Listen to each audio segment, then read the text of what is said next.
इस भाई का नाम परमजीत मसीह है। इनका भयानक एक्सीडेंट हो गया था, जिस कारण डॉक्टरों ने इन्हें 80% डेड बताया। ये टोटली बेड पर चले गए थे।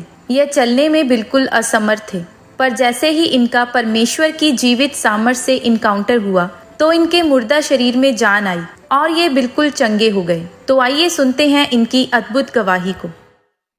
सारिਆਂ ਨੂੰ जय मसीह दी। मेरा नाम परमजीत मसीह है और मेरी वाइफ का नाम सुनीता। पिंड रूपेवाल, जिला जलंधर ਦੇ ਅਸੀਂ ਰਹਿਣ ਵਾਲੇ ਹਾਂ और मेरी ਜ਼ਿੰਦਗੀ ਦੀ मैं ਅੱਜ ਸਭ ਤੋਂ ਵੱਡੀ ਗਵਾਹੀ ਦੇਣ ਜਾ ਰਿਹਾ ਹਾਂ। ਅਕਤੂਬਰ 2022 ਦੀ ਗੱਲ ਹੈ ਕਿ ਜਦ ਮੈਂ और ਮੇਰੀ ਭੂਆ ਜੀ ਦਾ ਲੜਕਾ ਅਸੀਂ ਜਲੰਧਰ ਤੋਂ ਕਪੂਰਥਲਾ ਨੂੰ ਵਾਪਸ ਜਾ ਰਹੇ ਸੀਗੇ ਤਾਂ ਅਚਾਨਕ ਲੜਕੇ ਡਰਿੰਕ ਕਰਦੇ ਹੋਏ ਗੱਡੀ ਵਿੱਚ ਆ ਰਹੇ ਸਨ और उन्होंने किया कि अचानक उन्होंने एडी जोर नाल गड्डी साडी बाइक विच मारी कि मैं बाइक तो उछल के पहला गड्डी दे फ्रंट शीशे ते लगा। फ्रंट शीशे ने फिर इन्नी जोर दे नाल मैनू रोड उत्ते फेंक दिता ते उस तो बाद कि मैनू कोई भी होश नहीं रही। ਜਦੋਂ ਇਹਨਾਂ ਦਾ ਐਕਸੀਡੈਂਟ ਹੋਇਆ 6 ਵਜੇ ਦਾ ਟਾਈਮ ਸੀਗਾ ਤੇ ਆਸ-ਪਾਸ ਦੇ ਲੋਕਾਂ ਨੇ ਜਿੱਦਾਂ ਚੱਕ ਕੇ ਤੇ ਉਹਨਾਂ ਨੂੰ ਵੀ ਸਿਵਲ ਹਸਪੀਟਲ ਚ ਲੈ ਗਏ। ਸਾਡੇ ਜਿਹੜਾ ਭੂਆ ਜੀ ਦਾ ਬੇਟਾ ਇਹਨਾਂ ਦੇ ਨਾਲ ਸੀਗਾ ਤੇ ਉਹਨਾਂ ਨੇ ਫਿਰ ਸਾਨੂੰ ਫੋਨ ਕੀਤਾ ਵੀ ਐਕਸੀਡੈਂਟ ਜਿੱਦਾਂ ਸਾਡਾ ਹੋ ਗਿਆ ਆ। ਜਦੋਂ ਸਾਨੂੰ ਪਤਾ ਲੱਗਾ ਕਿ ਇਹਨਾਂ ਦਾ ਐਕਸੀਡੈਂਟ ਹੋ ਗਿਆ ਤਾਂ ਫਿਰ ਅਸੀਂ ਗੱਡੀ ਕਰਵਾਈ ਤੇ ਮੈਂ ਔਰ ਮੇਰੇ ਪਾਪਾ ਅਸੀਂ ਦੋਨੇ ਜਾਣੇ ਗਏ ਨਾਲ ਇਹਨਾਂ ਦੇ ਹਸਪੀਟਲ ਦੇਖਣ ਇਹਨਾਂ ਨੂੰ ਤੇ ਇਹਨਾਂ ਦੀ ਕਾਫੀ ਕੰਡੀਸ਼ਨ ਖਰਾਬ ਸੀਗੀ। ਸਿਵਲ ਹਸਪੀਟਲ ਵਾਲੇ ਨੇ ਇਹਨਾਂ ਨੂੰ ਕਹਿ ਦਿੱਤਾ ਸੀ ਵੀ ਇਹਨਾਂ ਦੇ ਬਚਣ ਦੇ ਕੋਈ ਚਾਂਸਸ ਨਹੀਂ ਆ, ਵੀ ਇਹ 80% ਡੈਡ ਹੈ, ਤੁਸੀਂ ਹੋਰ ਹਸਪੀਟਲ ਦੇਖ ਲਓ। ਜਦੋਂ ਸਿਵਲ ਹਸਪੀਟਲ ਵਾਲੇ ਨੇ ਜਵਾਬ ਦਿੱਤਾ ਤਾਂ ਉਹਨਾਂ ਨੇ ਕਿਹਾ ਤੁਸੀਂ ਪ੍ਰਾਈਵੇਟ ਹਸਪੀਟਲ ਲੈ ਜਾਓ ਜਲੰਧਰ। ਤਾਂ ਫਿਰ ਅਸੀਂ ਗੱਡੀ ਕਰਵਾਈ ਤੇ ਇਹਨਾਂ ਨੂੰ ਜਲੰਧਰ ਹਸਪੀਟਲ ਲੈ ਕੇ ਗਏ, ਪ੍ਰਾਈਵੇਟ ਹਸਪੀਟਲ। ਤੇ ਉੱਥੇ ਵੀ ਡਾਕਟਰਾਂ ਨੇ ਇਹਨਾਂ ਦੀ ਕੰਡੀਸ਼ਨ ਦੇਖ ਕੇ ਤਾਂ ਸਾਨੂੰ ਕਿਹਾ ਵੀ ਇਹਨਾਂ ਦੇ 80% ਆ ਵੀ ਜਿਹੜਾ ਆ ਵੀ ਡੈਡ ਆ ਬੋਡੀ ਇਹਨਾਂ ਦੀ, ਵੀ ਅਸੀਂ ਕੋਸ਼ਿਸ਼ ਕਰਦੇ ਹਾਂ ਕਿਉਂਕਿ ਇਹਨਾਂ ਦੀ ਬਲੀਡਿੰਗ ਬੰਦ ਨਹੀਂ ਸੀ ਹੁੰਦੀ ਪਈ ਤੇ ਇਹਨਾਂ ਦੀ 2-2.5 ਵਜੇ ਤੱਕ ਬਲੀਡਿੰਗ ਚੱਲਦੀ ਰਹੀ। ਐਂਦਾ ਹੀ ਜਿੱਦਾਂ ਕਾਫੀ ਬਲੀਡਿੰਗ ਹੁੰਦੀ ਪਈ ਸੀ, ਨੱਕ ਚੋਂ ਮੂੰਹ ਚੋਂ ਬਲੀਡਿੰਗ ਹੋਈ ਜਾ ਰਹੀ ਸੀਗੀ। ਜਦੋਂ ਇਹਨਾਂ ਨੂੰ ਫਿਰ ਮੈਂ ਦੇਖਿਆ ਸਾਨੂੰ ਤਾਂ ਸਿਰਫ ਉਹਨਾਂ ਨੇ ਸ਼ੀਸ਼ੇ ਥਾਣੀ ਅਸੀਂ ਦੇਖ ਸਕਦੇ ਸੀ ਇਹਨਾਂ ਨੂੰ ਕਿਉਂਕਿ ਉੱਥੇ ਅੰਦਰ ਜਾਣਾ ਅਲਾਉਡ ਨਹੀਂ ਸੀਗਾ। ਤੇ ਫਿਰ ਅਸੀਂ ਸ਼ੀਸ਼ੇ ਥਾਣੀ ਦੇਖਦੇ ਤੇ ਇਹਨਾਂ ਦਾ ਤਾਂ ਮੂੰਹ ਤਾਂ ਜਿੱਦਾਂ ਐਨ ਵੀ ਕਾਫੀ ਕੁਛ ਵੀ ਇਹਨਾਂ ਦੀ ਬੋਡੀ ਮੂਵਮੈਂਟ ਨਹੀਂ ਕਰਦੀ ਪਈ ਸੀ, ਵੀ ਜਿੱਦਾਂ ਬਿਲਕੁਲ ਐ ਜਿੱਦਾਂ ਬੰਦਾ ਡੈਡ ਪਿਆ ਹੁੰਦਾ। ਤਾਂ ਸਿਰਫ ਅਸੀਂ ਦੇਖ ਕੇ ਤਾਂ ਐਨ ਜਿੱਦਾਂ ਸਾਡੀ ਕੰਡੀਸ਼ਨ ਵੀ ਅਸੀਂ ਵੀ ਰੋਣ ਹੀ ਲੱਗ ਪਏ ਦਾ ਵੀ ਕੀ ਬਣ ਗਿਆ ਸਾਡੇ ਨਾਲ। ਡਾਕਟਰਾਂ ਨੇ ਸਾਨੂੰ 72 ਘੰਟਿਆਂ ਦਾ ਟਾਈਮ ਦੱਸਿਆ ਸੀਗਾ ਵੀ ਇਹਨਾਂ ਦੀ 72 ਘੰਟਿਆਂ ਬਾਅਦ ਹੋਸ਼ ਆ ਜਾਵੇ ਤਾਂ ਆ ਜਾਵੇ, ਨਹੀਂ ਤਾਂ ਅਸੀਂ ਕੁਛ ਕਹਿ ਨਹੀਂ ਸਕਦੇ। ਤੇ ਉਹਨਾਂ ਦੇ ਫਿਰ 3 ਦਿਨਾਂ ਬਾਅਦ ਇਹਨਾਂ ਨੂੰ ਹੋਸ਼ ਆਇਆ ਤੇ ਫਿਰ ਉਸ ਤੋਂ ਬਾਅਦ ਜਿੱਦਾਂ ਇਹਨਾਂ ਨੇ ਫਿਰ ਹੋਸ਼ ਜਦੋਂ ਆ ਗਿਆ ਇਹਨਾਂ ਦੇ ਫਿਰ ਡਾਕਟਰਾਂ ਨੇ MRI ਕਰਵਾਈ, ਐਕਸਰੇ ਵਗੈਰਾ ਕਰਵਾਏ। ਇਹਨਾਂ ਦੇ ਐਕਸਰੇ ਔਰ MRI ਵਿੱਚ ਇਹਨਾਂ ਦੇ ਵੀ ਰਿਪੋਰਟ ਦੇ ਵਿੱਚ ਆਇਆ ਕਿ ਇਹਨਾਂ ਦੀ ਖੱਬੇ ਹੱਥ ਦੀ ਜਿਹੜੀ ਆ ਕਲਾਈ ਦੀ ਫ੍ਰੈਕਚਰ ਹੋਇਆ ਸੀਗਾ ਉਹਦੇ ਵਿੱਚ ਵੀ, ਤੇ ਖੱਬੇ ਹੱਥ ਦੇ ਜਿੱਦਾਂ ਸਾਈਡ ਤੇ ਪੈਰ ਦੇ ਵੀ ਗਿੱਟੇ ਦੇ ਵਿੱਚ ਇਹਨਾਂ ਦੇ ਫ੍ਰੈਕਚਰ ਸੀਗਾ ਤੇ ਖੱਬੀ ਸਾਈਡ ਦੀ ਲੱਤ ਦੇ ਉੱਤੇ ਵੀ ਇਹਨਾਂ ਦੇ ਪੱਟ ਦੀ ਥਾਈ ਜਿੱਦਾਂ ਜਿਹਨੂੰ ਕਹਿੰਦੇ ਬੋਲਦੇ ਆ ਤੇ ਥਾਈ ਦੇ ਵਿੱਚ ਵੀ ਇਹਨਾਂ ਦੀ ਹੱਡੀ ਕ੍ਰੈਕ ਹੋ ਗਈ, ਟੁੱਟ ਗਈ ਸੀਗੀ। ਤੇ ਚੂਲੇ ਦੇ ਵਿੱਚ ਵੀ ਇਹਨਾਂ ਦੇ ਕਾਫੀ ਚੂਲਾ ਜਿੱਦਾਂ ਹੋ ਗਿਆ ਸੀਗਾ, ਕ੍ਰੈਕ ਹੋ ਗਿਆ ਸੀਗਾ। ਤੇ ਉਹਨਾਂ ਨੇ ਫਿਰ ਡਾਕਟਰਾਂ ਨੇ ਕਿਹਾ ਸੀ ਵੀ ਇਹਨਾਂ ਦਾ ਆਪਣੇ ਸਰਜਰੀ ਕਰਨੀ ਪੜੂਗੀ। ਤਾਂ ਫਿਰ ਡਾਕਟਰਾਂ ਨੇ ਇਹਨਾਂ ਦਾ ਆਪਰੇਸ਼ਨ ਕਰਨਾ ਸੀਗਾ ਤੇ ਫਿਰ ਇਹਨਾਂ ਦਾ ਆਪਰੇਸ਼ਨ ਕੀਤਾ।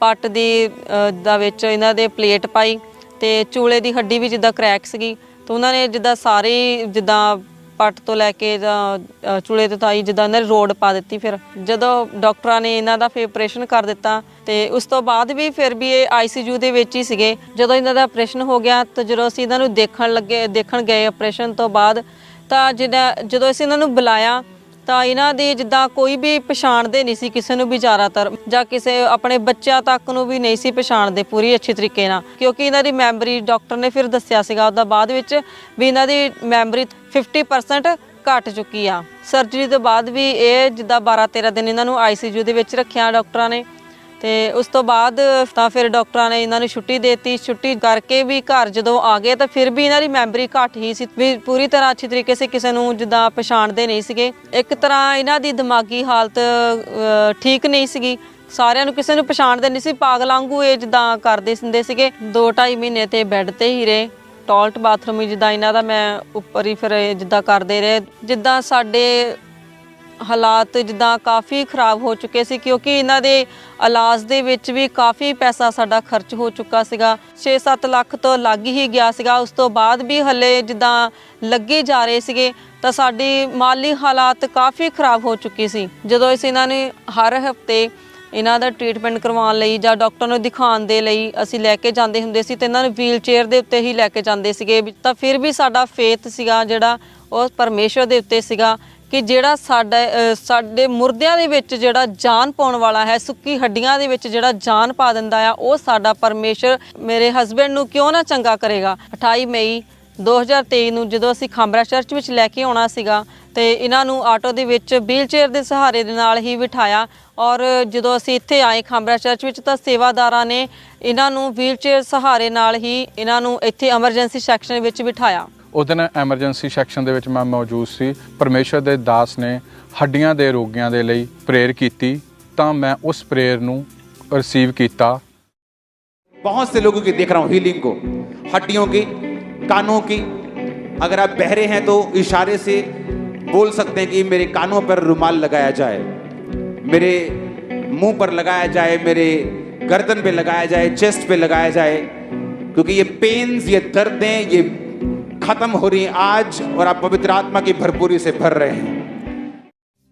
जब मैं प्रार्थना ਨੂੰ रिसीव किया ਤਾਂ ਮੇਰੇ ਸਰੀਰ ਦੇ ਵਿੱਚ ਇੱਕਦਮ ਗਰਮਾਹਟ ਪੈਦਾ ਹੋਈ ਔਰ ਮੇਰੇ ਸਰੀਰ ਦੇ ਵਿੱਚ ਬਹੁਤ ਜ਼ਿਆਦਾ ਜਿਵੇਂ ਜਾਨ ਭਰ ਗਈ ਹੋਵੇ ਇਸ ਤਰ੍ਹਾਂ ਮੈਨੂੰ ਮਹਿਸੂਸ ਹੋਇਆ ਔਰ ਮੈਂ ਖੁਦਾ ਦੇ ਨਾਮ ਦੇ ਵਿੱਚ ਚੇਅਰ ਤੋਂ ਉੱਠ ਕੇ ਖੜਾ ਹੋਇਆ ਤਾਂ ਮੈਂ ਮਹਿਸੂਸ ਕੀਤਾ ਮੈਨੂੰ ਪਰਮੇਸ਼ਰ ਨੇ ਬਹੁਤ ਜ਼ਿਆਦਾ ਬਲ ਦੇ ਦਿੱਤਾ ਹੈ ਔਰ ਮੈਂ ਚੱਲ ਕੇ ਕਾਫੀ दूर तक गया।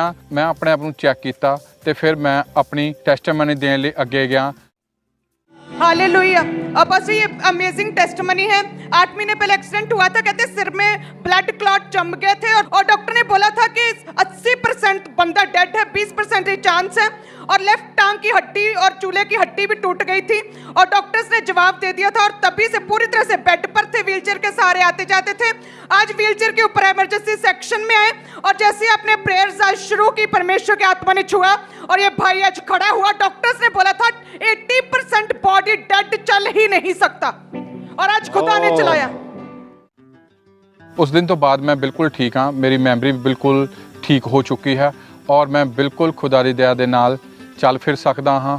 उस तो बाद मैनू चंगी तरह जो याददाश्त भी सी मेरी 50% जा चुकी सी, वो भी पिता परमेश्वर की दया नाल वापस आ गई। मैं चंगी तरह लोगों नू जो मेरे भैन भरा सी उन्हां नू मैं पहचानन लगा और अपने बच्चों नू भी। हुण मैं बिल्कुल ठीक हाँ और मैं घर दे विच टॉयलेट बाथरूम भी खुद जाना हाँ, अपना रोटी पानी पा के खुद खाना हाँ और अपने बच्चों के नाल हसदा खेडदा हाँ और अच्छी जिंदगी मैं बतीत कर रहा हाँ। हुण मैनू किसी दा भी सहारे की जरूरत नहीं है। खुदा का मैं धन्नवाद करता हाँ क्योंकि डॉक्टरां ने जब मेरी एक्सीडेंट की हालत देखी सी तो डॉक्टरां ने मैनू 80% घोषित ये कर दिता सी कि ये डैड है और 20% असी कुछ कह नहीं सकते। पर मेरे पिता परमेश्वर ने वो 20% के मगर एक होर शून्य ला के 200% मैनू चंगा किया और पिता परमेश्वर की दया दे नाल अज मैं चंगी तरह अपनी होश हवास विच हाँ और प्रभु यीशु की दया दे नाल मैं चलदा फिरदा हाँ।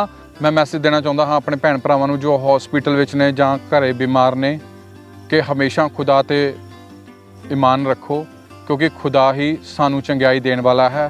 क्योंकि खुदा ने मैनू इन्नी तकड़ी एक्सीडेंट की विपता दे विचों कढ़िया। मैनू प्रभु यीशु जी ने चलन फिरन की ताकत दी, मैनू बुद्धि बख्शी।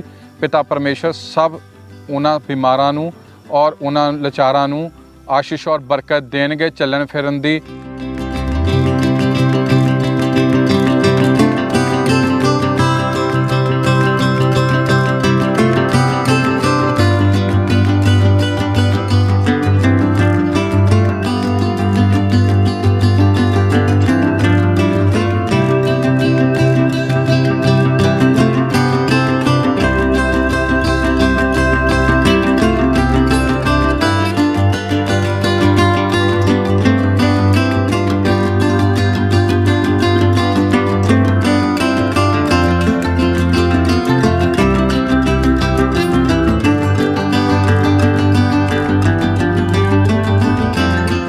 मैं अपनी सारी चंगियाई दे लई अपने पिता परमेश्वर का बहुत बहुत धन्नवाद करता हाँ और उन्होंने दास दासी का भी बहुत बहुत धन्नवाद करता हाँ। सारिਆਂ ਨੂੰ जय मसीह दी।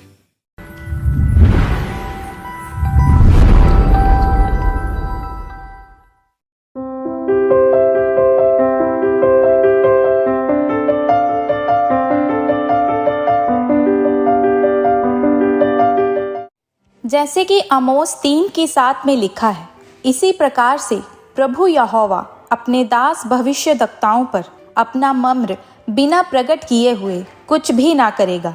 इसी रीति से परमेश्वर ने अपने दास प्रेरित अंकुर यूसुफ नरूला जी पर इनका केस जाहिर किया और इस बहन के बांझपन को ख़त्म करके इन्हें बेटे के साथ आशीषित किया।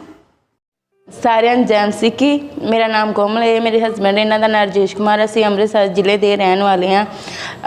ਅਸੀਂ ਆਪਣੇ ਜੀਵਨ ਦੀ ਬਹੁਤ ਵੱਡੀ ਗਵਾਹੀ ਦੇਣ ਜਾ ਰਹੇ ਹਾਂ। ਹੁਣ ਮੇਰੀ ਉਮਰ 28 ਸਾਲ ਹੈ। ਜਦੋਂ ਮੈਂ ਅਨਮੈਰਿਡ ਸੀ, ਜੋ ਪੀਰੀਅਡਸ ਆਉਣੇ ਚਾਲੂ ਹੋਏ ਸੀ, 2 ਕੁ ਸਾਲ ਮੈਨੂੰ ਪੀਰੀਅਡਸ ਸਹੀ ਆਉਂਦੇ ਸੀ, ਬਾਅਦ 'ਚ ਰੁਕ ਰੁਕ ਕੇ ਸ਼ੁਰੂ ਹੋ ਗਏ। ਫਿਰ 3 ਮਹੀਨੇ 6 ਮਹੀਨੇ ਸਾਲ ਬਾਅਦ ਆਉਣ ਲੱਗ ਪਏ।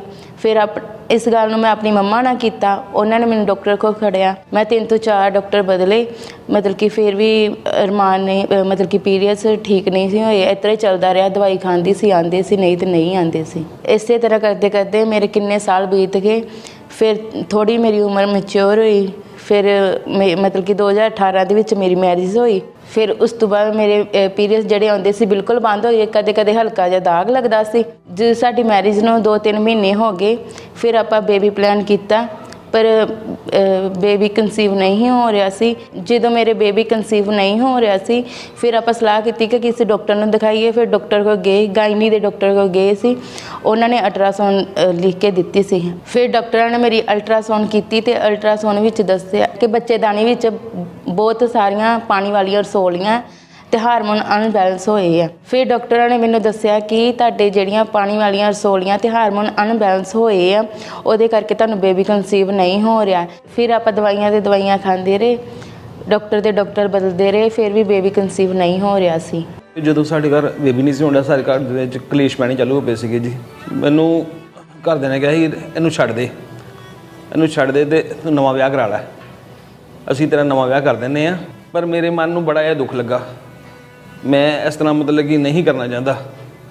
ਮੈਂ ਇਕੱਲੇ ਹੀ ਕਮਰੇ ਦੇ ਵਿੱਚ ਜਾ ਕੇ ਤੇ ਵੱਖਰਾ ਰੋਣ ਲੱਗ ਪੈਣਾ। ਜਦੋਂ ਮੈਂ ਯਾਰਾਂ ਦੋਸਤਾਂ ਵਿੱਚ ਬੈਠਦਾ ਸੀਗਾ ਅਤੇ ਉਹ ਇੱਕ ਦੂਜੇ ਨਾਲ ਸਾਡੀ ਵਾਰਤਾਲਾਪ ਹੁੰਦੀ, ਗੱਲਬਾਤ ਹੁੰਦੀ ਸੀ, ਤਾਂ ਉਹ ਕਹਿੰਦੇ ਯਾਰ ਤੇਰੇ ਕੋਈ ਬੇਬੀ ਨਹੀਂ ਹੋਇਆ। ਅਤੇ ਮੈਨੂੰ ਇੰਨੀ ਗੱਲ ਸੁਣ ਕੇ ਤਾਂ ਬੜਾ ਦੁੱਖ ਜਿਹਾ ਲੱਗਦਾ ਸੀ ਮਨ ਦੇ ਵਿੱਚ। ਜਦੋਂ ਕਦੇ ਵਿਆਹ ਸ਼ਾਦੀ ਵਿੱਚ ਅਸੀਂ ਜਾਣਾ ਆਪਣੇ ਰਿਸ਼ਤੇਦਾਰਾਂ ਦੇ, ਫਿਰ ਅਸੀਂ ਆਪਣੇ ਰਿਸ਼ਤੇਦਾਰਾਂ ਦੇ ਛੋਟੇ ਛੋਟੇ ਬੱਚਿਆਂ ਨੂੰ ਦੇਖਣਾ ਅਤੇ ਮਨ ਦੇ ਵਿੱਚ ਥੋੜ੍ਹੀ ਫੀਲਿੰਗ ਜਿਹੀ ਆਉਣੀ, ਯਾਰ ਸਾਡਾ ਵੀ ਬੱਚਾ ਹੋਣਾ ਚਾਹੀਦਾ ਵਾ। ਜਦੋਂ ਅਸੀਂ ਬੱਚੇ ਬਾਰੇ ਇੱਕ ਦੂਜੇ ਨਾਲ ਆਪਾਂ ਗੱਲਬਾਤ ਕਰਨੀ ਅਤੇ ਇਹਨੇ ਰੋਈ ਜਾਣਾ ਬਸ। ਇਹਦੇ ਵੱਲ ਵੇਖ ਕੇ ਮੈਂ ਵੀ ਰੋਈ ਜਾਣਾ।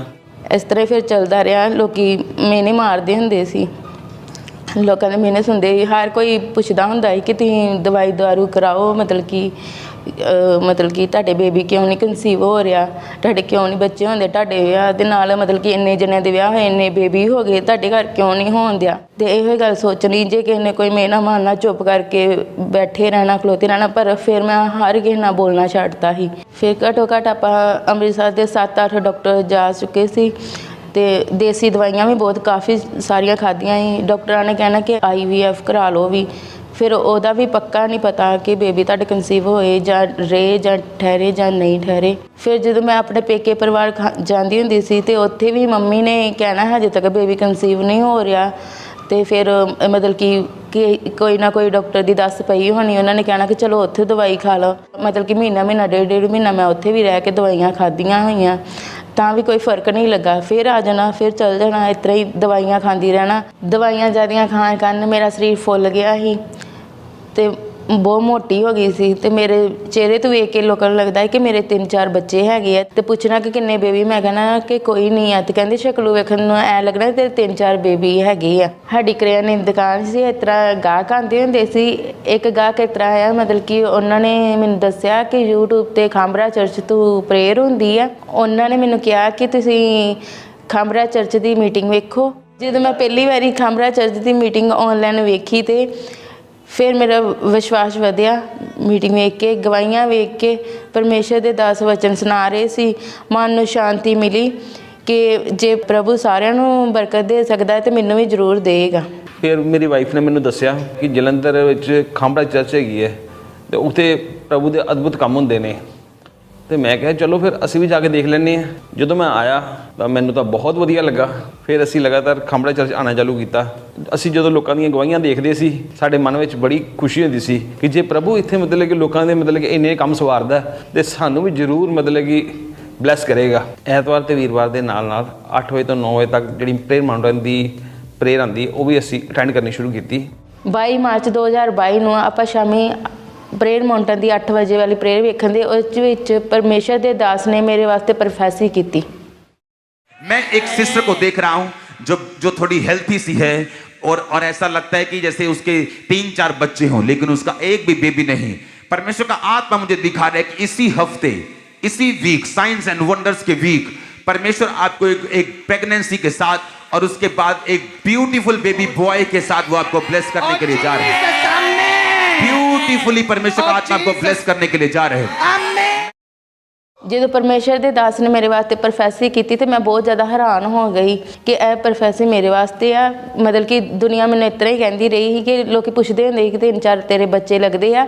ਉਸ ਤਰ੍ਹਾਂ ਪਰਮੇਸ਼ਰ ਦੇ ਦਾਸ ਨੇ ਮੇਰੇ ਵਾਸਤੇ ਬੋਲਿਆ। ਫਿਰ ਮੈਂ ਉਸ ਪ੍ਰੋਫੈਸੀ ਨੂੰ ਸੁਣ ਕੇ ਬਹੁਤ ਜ਼ਿਆਦਾ ਹੈਰਾਨ ਹੋਈ ਕਿ ਅੱਜ ਤੱਕ ਵੀ ਮੈਂ ਪਰਮੇਸ਼ਰ ਦੇ ਦਾਸ ਨਾਲ ਕਦੇ ਮਿਲੀ ਨਹੀਂ ਸੀ ਹੈਗੀ। ਮੈਂ ਕਦੇ ਵੀ ਆਪਣਾ ਕੇਸ ਨਹੀਂ ਦੱਸਿਆ, ਆਪਣੀ ਪ੍ਰੋਬਲਮ ਨਹੀਂ ਦੱਸੀ ਹੈਗੀ ਤੇ ਪਰਮੇਸ਼ਰ ਨੇ ਉਹਨਾਂ ਦੇ ਉੱਤੇ ਜ਼ਾਹਿਰ ਕੀਤਾ। ਉਸ ਪ੍ਰੋਫੈਸਰ ਨੂੰ ਸੁਣ ਕੇ ਮੈਂ ਬਹੁਤ ਜ਼ਿਆਦਾ ਖੁਸ਼ ਹੋਈ ਤੇ ਮੈਂ ਆਪਣੇ ਵਾਸਤੇ ਰਿਸੀਵ ਕੀਤਾ। ਉਸ ਪ੍ਰੋਫੈਸਰ ਨੂੰ ਸੁਣ ਕੇ ਅਗਲੇ ਦਿਨ ਮੈਂ ਪ੍ਰੈਗਨੈਂਸੀ ਟੈਸਟ ਕੀਤਾ ਤੇ ਪੋਜ਼ਿਟਿਵ ਆਇਆ ਤੇ ਆਪਾਂ ਬਹੁਤ ਖੁਸ਼ ਹੋਏ ਤੇ ਖੁਸ਼ੀ ਦੇ ਨਾਲ ਮਤਲਬ ਕਿ ਰੋਣਾ ਵੀ ਆਉਂਦਿਆ ਸੀ ਤੇ ਮੈਨੂੰ ਵਿਸ਼ਵਾਸ ਨਹੀਂ ਹੋਣ ਦਿਆ ਕਿ ਮੈਂ ਸੱਚੀ ਮੁੱਚੀ ਪ੍ਰੈਗਨੈਂਟ ਹੋ ਚੁੱਕੀ ਹਾਂ।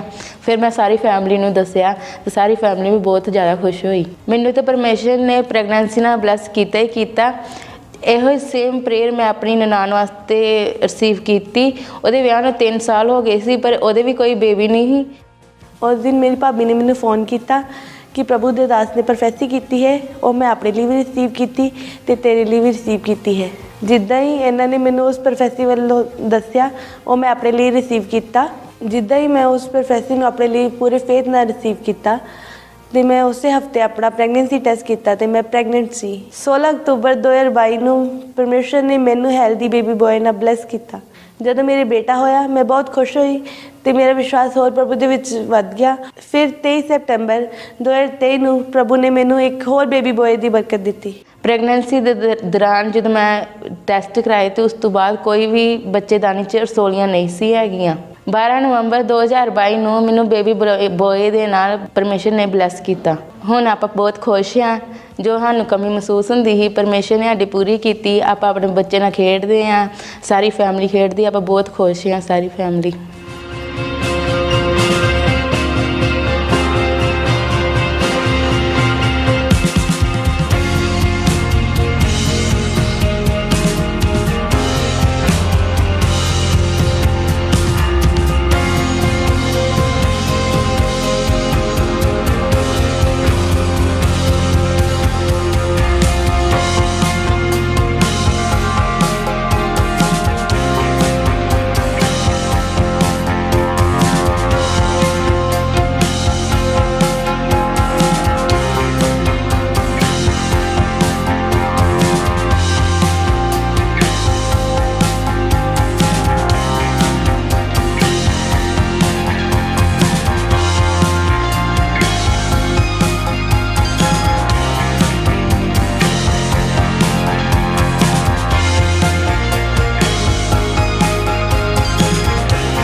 ਇਸ ਵੱਡੀ ਬਲੈਸਿੰਗ ਦੇ ਲਈ ਅਸੀਂ ਪ੍ਰਭੂ ਦਾ ਧੰਨਵਾਦ ਕਰਦੇ ਹਾਂ। ਪ੍ਰਭੂ ਦੇ ਦਾਸ ਦਾ ਧੰਨਵਾਦ ਕਰਦੇ ਹਾਂ। ਸਾਰਿਆਂ ਨੂੰ ਜੈ ਮਸੀਹ ਕੀ।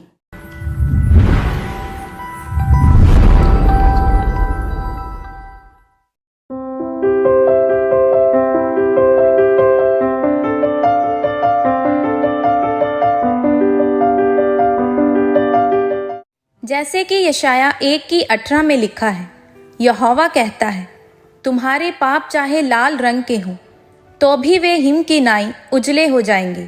उसी रीति से जब इस भाई ने अपना जीवन परमेश्वर को समर्पित किया और परमेश्वर ने हर तरह के नशों से आज़ाद करके इन्हें पवित्रताई भरा जीवन दिया। तो आइए सुनते हैं इनकी लाइफ चेंजिंग टेस्टिमनी को। सबको जय मसीह की।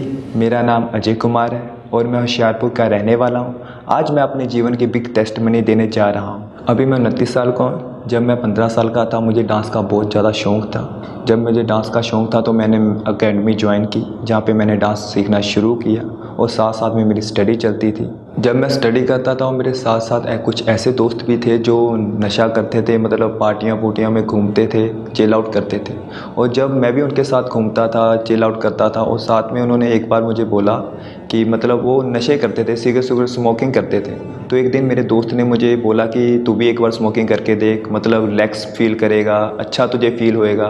तो जब मैंने फर्स्ट टाइम उसके साथ सिगरेट पी तो मुझे थोड़ा सा अच्छा फील हुआ, थोड़ा रिलैक्स सा फील हुआ। फिर उसके बाद ऐसे धीरे धीरे मतलब मेरी स्मोकिंग बढ़ने लगी। जैसे मैं एक सिगरेट पीता था, फिर धीरे धीरे 2 पीने लग गया, फिर धीरे धीरे डब्बी हो गई वो मेरी सिगरेट, मतलब मैं डब्बी की डब्बी भी सिगरेट पी जाता था। तो कुछ ऐसे ही थोड़े थोड़े मतलब मेरे दोस्त ऐसे दोस्त भी थे मतलब जो कूलिप लगाते थे स्कूल में, तो उनके साथ मैं कूलिप लगाना शुरू हो गया। ऐसे ही मैंने कूलिप का और सिगरेट का नशा करना शुरू कर दिया। और धीरे धीरे मुझे डांस का भी बहुत शौक़ था और मैंने डांस के लिए मतलब मैं एकेडमी में जाता था। वहाँ पे मुझे मतलब डांस का ऑफ़र आया और मैं उनके साथ असिस्टेंट कोरियोग्राफर का मतलब असिस्ट करने लग गया। फिर मेरी मतलब जर्नी शुरू हो गई, मैं चंडीगढ़ जाना शुरू हो गया। चंडीगढ़ में जब गया तो वहाँ पे मैंने मतलब काम करना शुरू किया, असिस्ट करना शुरू किया और धीरे धीरे मुझे मतलब ऑफ़र आई बैकग्राउंड डांस की। फिर मैंने बैकग्राउंड डांस करना शुरू किया। तो ऐसे मतलब मैं अच्छा जैसे मैं डांसर बनता गया तो अच्छे गाने किए, सब कुछ किया। तो धीरे धीरे मतलब अच्छे आर्टिस्ट भी मेरे पास आने लगे, जैसे कि गुरु रंधावा का गाना किया। ऐसे ही मैंने बड़े बड़े आर्टिस्टों के साथ काम किया, नेहा कक्कड़ के साथ, टोनी कक्कड़ के साथ, कमल खान हो गए, ऐसे सब बड़े बड़े आर्टिस्ट थे। और साथ साथ में मतलब मैं बॉम्बे भी जाता था तो बॉम्बे की मुझे एड्स मिलती थी, मतलब बॉम्बे के आर्टिस्ट होते थे। तो ऐसे ही मतलब मैं जब काम भी करता था, शूटिंग लाइन में भी अब मैं नशे करके ही शूटिंग कर रहा था। फिर नशे के साथ मैं धीरे धीरे व्यभिचार में पड़ने लग गया। एक से ज़्यादा मेरे रिलेशन थे लड़कियों के साथ। मैं उनके साथ गलत चैट करता था, गलत बातें करता था, पूरा नाइट पूरी रात में उनके साथ बातें कर रहा था। और धीरे धीरे मतलब मैं गलत मूवियाँ देखने लग गया। तो फिर इसके साथ साथ क्या हो कि मतलब मेरा काम अच्छा होने लग गया, मतलब मैं डायरेक्शन करने लग गया गानों की। और मतलब मुझे ऑफर्स आने लगी, कंपनी मुझे बाहर लेके जाती थी, मतलब दुबई लेके जाती थी, यूरोप कंट्रियों में लेके जाती थी, इटली, बुदापेस्ट। मतलब मुझे अच्छा लगता था कि अब मतलब लेवल और भी मतलब बढ़ चुका है। तो मैं जब शूट करके ख़त्म करता था, वहाँ शूट करके मतलब जब शूट ख़त्म होता था फिर हम क्या करते थे, ग्रुप रात को पार्टियां करते थे। जैसे मतलब ऐसे मैं पार्टियां करता था, कभी गोवा में रे पार्टियां करनी है, जो आजकल मतलब यूथ करता है रे पार्टियां, जहाँ पे वो नशे होते हैं, मतलब लेवल से मतलब जो हमने नशे नहीं सोचे होते वो वैसे वाले नशे। जब मैं उनके साथ रहने लग गया तो ड्रग्स करने लग गया, ड्रग्स की। फिर मतलब ड्रग्स करने के साथ साथ मुझे अच्छा लगा। वहाँ पे भी मैंने मतलब नशा कर लिया, एमडी नशा मतलब ये ड्रग्स से ऊपर का नशा होता है, ये ड्रग्स का ऊपर वाला नशा, मतलब एक लेवल उसके ऊपर। वो नशा ऐसा नशा था कि जिससे मतलब वो मतलब नशा 3 दिन तक मुझे रहा। मैं इतने ज़्यादा नशे करने लग गया था, इतना व्यभिचार करने लग गया था कि मतलब वो इफ़ेक्ट मेरी बॉडी में पड़ने लग गया था। जैसे मतलब एक दिन मैं ड्रिंक कर रहा था और ड्रिंक करते मतलब टाइम ना मतलब वॉशरूम आया, तो मैं वॉशरूम करने गया और वॉशरूम करते टाइम मैंने क्या देखा कि मेरे ना मतलब वॉशरूम वाली जगह में ना पस आ रही है, मतलब वो पस आ रही है। मैं उसको देख के डर गया कि शायद ये व्यभिचार के कारण हुआ है, कुछ गलत हो गया है। कि मतलब मुझे खुद समझ यही नहीं आ रहा था कि शायद किसके साथ हुआ है, क्योंकि इतने रिलेशन थे। मैं बहुत ज़्यादा डर चुका था। जब मैं डॉक्टर के पास गया तो उसने भी मतलब मुझसे यही पहला क्वेश्चन बोला कि तूने किसी के साथ गलत संबंध तो नहीं किया। मैं और ज़्यादा डर गया, मतलब मेरा डिप्रेशन यहाँ से शुरू होने लग गया। तो जब ऐसा डिप्रेशन हो रहा था तो फिर मैंने मतलब मैं अन्य जगहों पे गया, वहाँ पे जाके मेरा बैठना होता था, मैं वहाँ पे बैठता था कि मुझे शांति मिलेगी। पर मुझे मतलब शांति क्या, मतलब मुझे और ज़्यादा डिप्रेशन बढ़ता था। तो इसलिए मुझे लगता था कि अब ख़त्म है, अब कुछ नहीं हो सकता, जो मतलब अब मेरा फ्यूचर ख़त्म है, मतलब मैं अब मैं कुछ कर भी नहीं पाऊँगा, मैं काम भी नहीं कर पाऊँगा, शायद मैं ऐसे ही ख़त्म हो जाऊँगा। तो मतलब जब मैं मतलब ऐसे डिप्रेशन में ज़्यादा गया तो मुझे मतलब ना मरने के थॉट्स आने लगे कि सुसाइड कर लूँ। जैसे पंखे की तरफ देखता था कि यार पंखे की तरफ ही मतलब पंखे में फांसी लगा लूँ, या ऐसे आता था कि यार मतलब मैं खुद ही मतलब मुझे खुद ही ऐसी ही मतलब मौत आ जाए कि मतलब कुछ हो जाए, ऐसे ऐसे गलत थॉट्स आते थे। जब मैं बहुत ज़्यादा टूट चुका था, मतलब बहुत डिप्रेशन में था, मतलब मुझे ऐसे लगता था कि अब लाइफ में कुछ हो नहीं सकता था, तब मतलब मेरी बहन ने मुझे बोला कि तू चर्च जा, जो मतलब वो मतलब 2 साल पहले से प्रभु में जुड़ी हुई थी। और मतलब उसने जब मुझे बताया कि खामरा चर्च में तू जा तो ठीक हो जाएगा, टेस्टमनियाँ दिखाती थी मुझे, तो मैंने टेस्टमनी देखी कि लोग कैसे हील होते हैं, चंगे होते हैं। तो ऐसे ही जब फिर मैं चर्च जाने का टाइम आया, फिर मैं चर्च आया, फर्स्ट दिन मैं चर्च आया और मैं चर्च में देख रहा हूँ कि सभी मतलब नाच रहे हैं, मतलब वर्शिप कर रहे हैं। तो मैं भी मतलब उस टाइम नाचा, वर्शिप की मैंने। जब स्पिरिचुअल फादर जी जब उनकी एंट्री थी, जब वो आ रहे थे, मतलब अभी वो स्क्रीन में दिखा रहे थे कि मतलब वो आ रहे हैं, एंटर हो रहे हैं, तभी मतलब मुझे ऐसा मतलब फील हुआ कि मैं रो रहा हूँ। मैं इतना रोने लग गया, मुझे समझ नहीं आ रहा मैं क्यों रो रहा हूँ। मेरे साथ मतलब मेरे मतलब डैडी खड़े हुए थे, मैं उनसे छुप छुप के रो रहा हूँ कि मेरे पापा ना देख लें कि ये क्यों रो रहा है। मुझे खुद नहीं समझ आ रहा था, मतलब मैं इतना वो हो रहा था। फिर क्या हुआ, मुझे अच्छा फील हुआ। उसके बाद मैंने चर्च आना शुरू किया, मतलब संडे आना मैंने, और फिर बहुत मतलब वचन सुनने और टेस्टमनियों को देखना मुझे लगता था कि हाँ मैं भी आज़ाद हो सकता हूँ, मैं भी डिप्रेशन से निकल सकता हूँ। और मैं जब 24 जुलाई 2022 को खामरा चर्च में आया और प्रभु के दास ने प्रार्थना की और मैंने उसको अपने लिए रिसीव किया। शैतान को, रुकावटों को डांटे, इस अनॉइंटिंग के नीचे डांटे, आउट करें शैतान को, आउट करें रुकावट को, नशे की आत्मा, गंदगी, अशुद्ध आत्मा, बीमारी, जादू, टोना।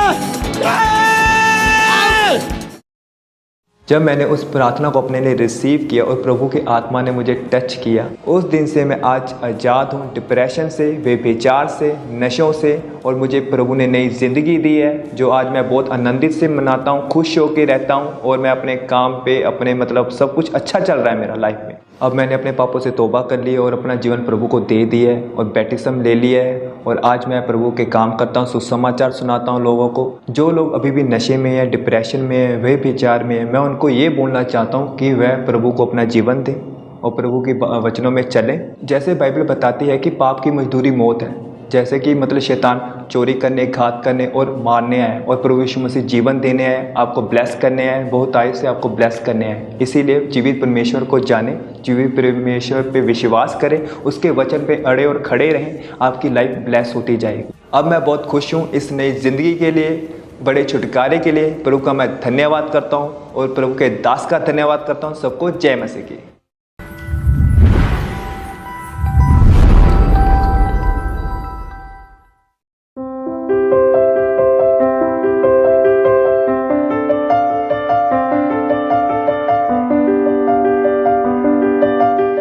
जैसे कि यशाया 43:2 में लिखा है, जब तू नदियों में होकर चले तब वे तुझे ना डुबा सकेंगी, जब तू आग में चले तब तुझे आंच ना लगेगी और उसकी लौ तुझे ना जला सकेगी। वैसे ही परमेश्वर ने बहन रजनी के जीवन में यह वचन पूरा किया और इन्हें उन हालातों से निकालकर बहुत सुंदर बेटे के साथ आशीषित किया। सारिਆਂ ਨੂੰ ਜੈ ਮਸੀਹ ਦੀ। ਮੇਰਾ ਨਾਮ ਰਜਨੀ ਹੈ, ਮੈਂ ਫਿਰੋਜ਼ਪੁਰ ਜ਼ਿਲ੍ਹੇ ਦੀ ਰਹਿਣ ਵਾਲੀ ਹਾਂ और मैं अपने जीवन की बहुत वड्डी गवाही देन जा रही हाँ। 2016 ਵਿੱਚ मेरी मैरिज हुई और फस्ट बेबी तो बाद सैकेंड प्रैगनेंसी बारे मैं सोचा और सैकेंड प्रैगनेंसी मेरी 2022 ਵਿੱਚ अप्रैल ਵਿੱਚ हुई। जब मैनू प्रैगनेंसी का 1.5 मंथ कंप्लीट होने वाला सी तो मैनू ब्लीडिंग स्टार्ट हो गई और मेरे हस्बैंड मैनू डॉक्टर को लेके गए और डॉक्टर ने बोलिया कि इन्हां दा मिसकैरेज हो चुका है। जिस टाइम डॉक्टर ने बोलिया कि इन्हां दा मिसकैरेज हो चुका है, मैं और मेरा हस्बैंड बहुत ज़्यादा निराश हो चुके सीगे इस गल तो, और असी बहुत ज़्यादा टुट चुके सीगे क्योंकि 6 सालों बाद मैनू फिर तो प्रैगनेंसी हुई सीगी। अगस्त 2022 ਵਿੱਚ मैं तीसरी बारी प्रैगनेंट हुई। प्रैगनेंसी के दौरान मेरे 3 ਮੰਥ ਬਹੁਤ ਵਧੀਆ ਜਾ ਰਹੇ ਸੀਗੇ। ਤੀਸਰੇ ਮੰਥ ਹੀ ਮੈਂ ਜਿਸ ਤਰ੍ਹਾਂ ਕੰਪਲੀਟ ਹੋਇਆ ਤੀਸਰਾ ਮੰਥ, ਔਰ ਮੈਨੂੰ ਫੀਵਰ ਰਹਿਣਾ ਸ਼ੁਰੂ ਹੋ ਗਿਆ। ਫੀਵਰ ਵੀ ਇੰਨਾ ਜ਼ਿਆਦਾ ਰਹਿ ਰਿਹਾ ਸੀ ਕਿ ਮੇਰਾ ਹਾਈ ਲੈਵਲ ਤੇ ਫੀਵਰ ਸੀਗਾ। ਜਦੋਂ ਮੈਨੂੰ ਹਾਈ ਫੀਵਰ ਰਹਿਣਾ ਸ਼ੁਰੂ ਹੋਇਆ ਔਰ ਮੇਰੇ ਹਸਬੈਂਡ ਮੈਨੂੰ ਹਸਪੀਟਲ ਲੈ ਕੇ ਗਏ ਜਿੱਥੋਂ ਮੇਰਾ ਟ੍ਰੀਟਮੈਂਟ ਚੱਲਦਾ ਸੀ। ਔਰ ਹਸਪੀਟਲ ਜਾਣ ਦੇ ਕਾਰਨ ਹੀ ਉਹਨਾਂ ਨੇ ਮੇਰੇ ਟੈਸਟ ਕੀਤੇ। ਟੈਸਟ ਕਰਨ ਦੇ ਦੌਰਾਨ ਹੀ ਉਹਨਾਂ ਨੇ ਦੱਸਿਆ ਕਿ ਇਹਨਾਂ ਨੂੰ ਡੇਂਗੂ ਹੋ ਚੁੱਕਾ ਹੈ। ਡੇਂਗੂ ਹੋਣ ਦੇ ਦੌਰਾਨ ਹੀ ਉਹਨਾਂ ਨੇ ਮੈਨੂੰ ਇਹ ਕਿਹਾ ਕਿ ਇਹਨਾਂ ਨੂੰ ਐਡਮਿਟ ਕਰਨ ਦੀ ਜ਼ਰੂਰਤ ਹੈ। ਐਡਮਿਟ ਉਹਨਾਂ ਨੇ ICU ਵਿੱਚ ਮੈਨੂੰ ਐਡਮਿਟ ਕਰ ਲਿੱਤਾ। ਜਦ ਮੈਨੂੰ ਡੇਂਗੂ ਹੋਇਆ ਔਰ ਡੇਂਗੂ ਦੇ ਦੌਰਾਨ ਮੇਰੇ 'ਚ ਬਹੁਤ ਜ਼ਿਆਦਾ ਵੀਕਨੈਸ ਆ ਚੁੱਕੀ ਸੀ, ਜਿਸ ਦੇ ਦੌਰਾਨ ਮੈਂ ਉੱਠ ਵੀ ਨਹੀਂ ਸਕਦੀ ਸੀ। ਔਰ ਮੇਰੇ ਹਸਬੈਂਡ ਨੂੰ ਉਹਨਾਂ ਨੇ ਕਿਹਾ ਕਿ ਇਹਨਾਂ ਦਾ ਬਾਥਰੂਮ ਟਾਇਲਟ ਉੱਪਰ ਹੀ ਬੈੱਡ ਦੇ ਕਰਵਾਉਣਾ ਪਏਗਾ। ਔਰ ਇਹ ਸਭ ਕੁਝ ਮੇਰੇ ਹਸਬੈਂਡ ਬੈੱਡ ਦੇ ਉੱਪਰ ਹੀ ਮੇਰਾ ਕਰਵਾਉਂਦੇ ਸੀਗੇ। ਡਾਕਟਰਾਂ ਨੇ ਜਦ ਮੈਨੂੰ ਐਡਮਿਟ ਕੀਤਾ ਤੇ ਉਹਨਾਂ ਨੇ ਮੇਰੇ ਟੈਸਟ ਕੀਤੇ ਤੇ ਉਹਨਾਂ ਨੂੰ ਪਤਾ ਚੱਲਿਆ ਕਿ ਇਹਨਾਂ ਦੇ ਜਿਹੜੇ ਸੈੱਲ ਹੈ 9000 ਰਹਿ ਗਏ ਆ, ਬਲਕਿ 1,50,000 ਹੋਣੇ ਚਾਹੀਦੇ ਆ। ਇਸ ਦੇ ਨਾਲ ਉਹਨਾਂ ਨੇ ਹੋਰ ਵੀ ਮੇਰੇ ਟੈਸਟ ਕੀਤੇ, ਜਿਸ ਦਾ ਪਤਾ ਚੱਲਿਆ ਕਿ ਇਹਨਾਂ ਨੂੰ ਥਾਇਰਾਇਡ ਵੀ ਹੈ ਔਰ ਇਹਨਾਂ ਦਾ ਸੋਡੀਅਮ ਵੀ ਘਟ ਚੁੱਕਾ ਹੈ ਔਰ ਇਹਨਾਂ ਦਾ ਜਿਹੜਾ ਬਲੱਡ ਵੀ 4 ਗ੍ਰਾਮ ਰਹਿ ਚੁੱਕਾ ਹੈ। ਔਰ ਡਾਕਟਰਾਂ ਨੇ ਜਦੋਂ ਮੈਨੂੰ ਬੋਲਿਆ ਕਿ ਇਹਨਾਂ ਨੂੰ ਹਾਈ ਲੈਵਲ ਤੇ ਮੈਡੀਸਨ ਦੇਣੀ ਪੈਣੀ ਹੈ, ਪਰ ਪ੍ਰੈਗਨੈਂਸੀ ਦੇ ਅਕੋਰਡਿੰਗ ਮਤਲਬ ਕਿ ਹਾਈ ਲੈਵਲ ਤੇ ਮੈਡੀਸਨ ਨਹੀਂ ਦੇ ਸਕਦੇ ਸੀ। ਫਿਰ ਡਾਕਟਰਾਂ ਨੇ ਬੋਲਿਆ ਕਿ ਜੇ ਅਸੀਂ ਮੈਡੀਸਨ ਦਾਂਗੇ ਔਰ ਸਾਡੀ ਕੋਈ ਗਰੰਟੀ ਨਹੀਂ ਹੈ ਕਿ ਮਤਲਬ ਕਿ ਇਹ ਬੇਬੀ ਬਚੇਗਾ, ਕਿਉਂਕਿ ਹਾਈ ਲੈਵਲ ਤੇ ਮੈਡੀਸਨ ਖਾਣ ਨਾਲ ਇਹਨਾਂ ਦਾ ਮਿਸਕੈਰੇਜ ਹੋ ਜਾਏਗਾ। ਫਿਰ ਉਹਨਾਂ ਨੇ ਸਾਨੂੰ ਮਤਲਬ ਕਿ ਜਵਾਬ ਦੇ ਦਿੱਤਾ ਔਰ ਮੇਰੇ ਹਸਬੈਂਡ ਮੈਨੂੰ ਦੂਸਰੇ ਹਸਪੀਟਲ 'ਚ ਲੈ ਕੇ ਗਿਆ। ਉੱਥੇ ਹਸਪੀਟਲ 'ਚ ਜਾਂਦੇ ਹੀ ਉਹਨਾਂ ਨੇ ਮੇਰੇ ਦੁਬਾਰਾ ਤੋਂ ਸਾਰੇ ਹੀ ਟੈਸਟ ਕੀਤੇ। ਟੈਸਟ ਕਰਨ ਦੇ ਦੌਰਾਨ ਉਹਨਾਂ ਨੇ ਮੇਰੀ ਸਕੈਨ ਵੀ ਕੀਤੀ ਬੇਬੀ ਦੀ। ਔਰ ਜਦੋਂ ਡਾਕਟਰਾਂ ਨੇ ਮੇਰੀ ਸਕੈਨ ਕੀਤੀ ਔਰ ਸਕੈਨ ਦੇ ਦੌਰਾਨ ਹੀ ਉਹਨਾਂ ਨੂੰ ਪਤਾ ਚੱਲਿਆ ਕਿ ਬੇਬੀ ਦੇ ਸਿਰ 'ਚ ਅਸਿਸਟ ਹੈ। ਫਿਰ ਡਾਕਟਰਾਂ ਤੋਂ ਅਸੀਂ ਪੁੱਛਿਆ ਕਿ ਜੋ ਬੇਬੀ ਦੇ ਸਿਰ 'ਚ ਅਸਿਸਟ ਹੈ ਇਹਦੇ ਨਾਲ ਬੇਬੀ ਨੂੰ ਕੋਈ ਪ੍ਰੋਬਲਮ ਤਾਂ ਨਹੀਂ ਹੋਏਗੀ। ਡਾਕਟਰਾਂ ਨੇ ਸਾਨੂੰ ਬੋਲਿਆ ਕਿ ਬੇਬੀ ਅਨਨੋਰਮਲ ਹੋ ਸਕਦਾ ਹੈ। ਔਰ ਅਸੀਂ ਉਹਨਾਂ ਨੂੰ ਪੁੱਛਿਆ ਕਿ ਇਸ ਦਾ ਕੋਈ ਹੱਲ ਨਹੀਂ ਹੈ ਕਿ ਤੁਸੀਂ ਮੈਡੀਸਨ ਦੇ ਸਕਦੇ ਹੋ। ਉਹਨਾਂ ਨੇ ਕਿਹਾ ਕਿ ਬੇਬੀ ਦੇ ਸਿਰ 'ਚ ਅਸਿਸਟ ਹੈ, ਅਸੀਂ ਇਹਦਾ ਕੋਈ ਹੱਲ ਨਹੀਂ ਹੈਗਾ। ਤਾਂ ਬੇਬੀ ਜਦ ਪੈਦਾ ਹੋਏਗਾ ਤੇ ਸਾਨੂੰ ਆਪਰੇਟ ਕਰਨਾ ਪਏਗਾ। ਡਾਕਟਰ ਦੀਆਂ ਗੱਲਾਂ ਸੁਣਨ ਤੋਂ ਬਾਅਦ ਅਸੀਂ ਬਹੁਤ ਜ਼ਿਆਦਾ ਟੁੱਟ ਚੁੱਕੇ ਸੀ, ਕਿਉਂਕਿ ਇਹ ਸਾਡਾ ਬੇਬੀ 3rd ਸੀਗਾ। ਕਿਉਂਕਿ ਅਸੀਂ ਸੈਕਿੰਡ ਵਾਰ ਵੀ ਬਹੁਤ ਜ਼ਿਆਦਾ ਨਿਰਾਸ਼ ਹੋ ਚੁੱਕੇ ਸੀ, ਜਿਸ ਦੇ ਦੌਰਾਨ ਅਸੀਂ ਤੀਸਰੀ ਵਾਰੀ ਨਿਰਾਸ਼ ਨਹੀਂ ਹੋਣਾ ਚਾਹੁੰਦੇ ਸੀਗੇ। ਸਰ ਡਾਕਟਰ ਨੇ ਮੈਨੂੰ ਇੰਨੀਆਂ ਸਾਰੀਆਂ ਕੰਪਲਿਕੇਸ਼ਨ ਦੱਸੀਆਂ ਤੇ ਫਿਰ ਵੀ ਅਸੀਂ ਪਰਮੇਸ਼ਰ ਤੇ ਵਿਸ਼ਵਾਸ ਰੱਖਿਆ ਔਰ ਪਰਮੇਸ਼ਰ ਅੱਗੇ ਇਹੀ ਪ੍ਰਾਰਥਨਾ ਕਰਦੇ ਸੀ ਕਿ ਪ੍ਰਭੂ ਤੂੰ ਇਹ ਬੱਚਾ ਮੈਨੂੰ ਦਿੱਤਾ ਹੈ ਔਰ ਇਸ ਨੂੰ ਤੂੰ ਹੀ ਸਹੀ ਸਲਾਮਤ ਇਸ ਦੁਨੀਆ ਤੇ ਲੈ ਕੇ ਆਣਾ। ਜਦ ਮੈਂ ਹਸਪੀਟਲ ਵਿੱਚ ਐਡਮਿਟ ਸੀ ਔਰ ਮੇਰੇ ਭਾਂਜੇ ਨੇ ਮੈਨੂੰ ਦੱਸਿਆ ਕਿ ਮਾਮੀ ਜੀ ਤੁਸੀਂ ਖਾਂਬੜਾ ਚਰਚ ਦੀਆਂ ਆਨਲਾਈਨ ਮੀਟਿੰਗ ਅਟੈਂਡ ਕਰੋ, ਉੱਥੇ ਬਹੁਤ ਸਾਰੇ ਬਿਮਾਰ ਸ਼ਿਫਾ ਪਾਉਂਦੇ ਨੇ, ਤੁਸੀਂ ਵੀ ਪਾਓਗੇ। ਮੇਰੇ ਭਾਂਜੇ ਨੇ ਕਿਹਾ ਮਾਮੀ ਜੀ ਤੁਸੀਂ ਜ਼ੂਮ ਐਪ ਦੇ ਦੁਆਰਾ ਪ੍ਰੇਅਰ ਕਰਵਾਓ, ਉਸ ਦੇ ਦੌਰਾਨ ਬਹੁਤ ਸਾਰੇ ਲੋਕ ਹੀਲਿੰਗ ਪਾ ਰਹੇ ਨੇ। ਫਿਰ ਮੈਂ ਖਾਂਬੜਾ ਚਰਚ ਦੀ ਹਸਪੀਟਲ ਪ੍ਰੇਅਰ ਲਾਈਨ ਤੇ ਆਪਣੀ ਰਿਕੁਐਸਟ ਭੇਜੀ। ਫਿਰ 13 ਨਵੰਬਰ 2022 ਦੇ ਵਿੱਚ ਪਰਮੇਸ਼ਰ ਦੇ ਦਾਸ ਨੇ ਮੇਰੇ ਤੇ ਲੇ ਹੈਂਡ ਕੀਤਾ ਜ਼ੂਮ ਐਪ ਦੇ ਦੁਆਰਾ। आनंद मनाओ, hallelujah. Rajni in Jesus name be healed. खुदाबंद का रूह तुम्हें चंगा कर रहा है राइट नाउ, वो तुम्हें आजाद कर रहा है right now. Be healed in Jesus name, be healed in Jesus name, be healed in Jesus name, hallelujah. जद परमेश्वर के दास ने जूम ऐप के द्वारा मेरे ते ले हैंड किया और उस दे दौरान पवित्र आत्मा ने मैनू छूया तो मेरे शरीर में बहुत ज़्यादा गरमैश निकलने लग गई। जब शाम को मेरे डॉक्टर दोबारा तो टेस्ट करने आए तो उन्होंने बोलिया कि तुहाडे जो सैल है वो वधने शुरू हो चुके हैं। उस दे द्वारा ही उन्होंने मेरा ब्लड टेस्ट किए, जिस दे द्वारा मेरे 4 ग्राम खून से वो 10 ग्राम हो चुका सीगा और मेरा थायराइड वो भी नॉर्मल हो चुका सीगा। मेरे बच्चे दे जो असिस्ट सीगी वो भी गैप हो चुकी सी और परमेश्वर के द्वारा ही 9 महीने मेरे बच्चा सेव रहा। फिर 14 मई 2023 विच मैनू परमेश्वर ने हेल्दी बॉय दे नाल ब्लैस किया। फिर डॉक्टर ने मैनू बोलिया सी कि डिलीवरी तो बाद तुहाडा बेबी अब नॉर्मल हो सकता है। हुण मेरा बेबी बिल्कुल नॉर्मल है और दूसरे बच्चों की तरह बहुत ज़्यादा एक्टिव है ਹੁਣ ਅਸੀਂ ਬਹੁਤ ਜ਼ਿਆਦਾ ਖੁਸ਼ ਹਾਂ ਕਿ ਸਾਨੂੰ ਪਰਮੇਸ਼ਰ ਨੇ ਬੇਬੀ ਬੁਆਏ ਦੇ ਨਾਲ ਬਲੈਸ ਕੀਤਾ। ਜਿਨ੍ਹਾਂ ਭੈਣਾਂ ਕੋਲ ਬੇਬੀ ਨਹੀਂ ਹੈ ਜਾਂ ਜਿਨ੍ਹਾਂ ਦੀ ਪ੍ਰੈਗਨੈਂਸੀ ਵਿੱਚ ਕੋਈ ਵੀ ਕੰਪਲਿਕੇਸ਼ਨ ਆ ਰਹੀ ਹੈ, ਪਰਮੇਸ਼ਰ ਤੇ ਫੇਥ ਰੱਖੋ। ਪਰਮੇਸ਼ਰ ਸਭ ਕੁਝ ਕਰਨ ਦੀ ਸਾਮਰਥ ਰੱਖਦਾ ਹੈ। ਜਿਸ ਤਰ੍ਹਾਂ ਉਸਨੇ ਮੇਰੀ ਜ਼ਿੰਦਗੀ ਵਿੱਚ ਕੀਤੀ ਆ, ਉਸੇ ਤਰ੍ਹਾਂ ਉਹ ਤੁਹਾਡੀ ਜ਼ਿੰਦਗੀ ਵਿੱਚ ਵੀ ਕਰ ਸਕਦਾ ਹੈ। ਪਰਮੇਸ਼ਰ ਤੇ ਵਿਸ਼ਵਾਸ ਰੱਖੋ।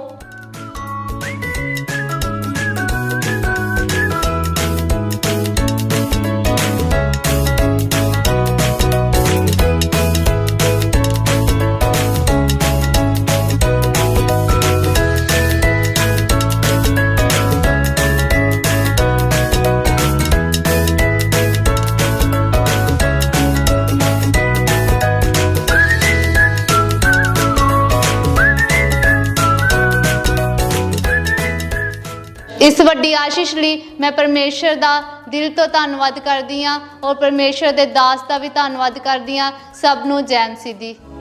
ताली बजाए जोर से परमेश्वर के लिए, जोर से परमेश्वर की तारीफ करें उसके बड़े कामों के लिए। हमद सुनावा तेरी, हमद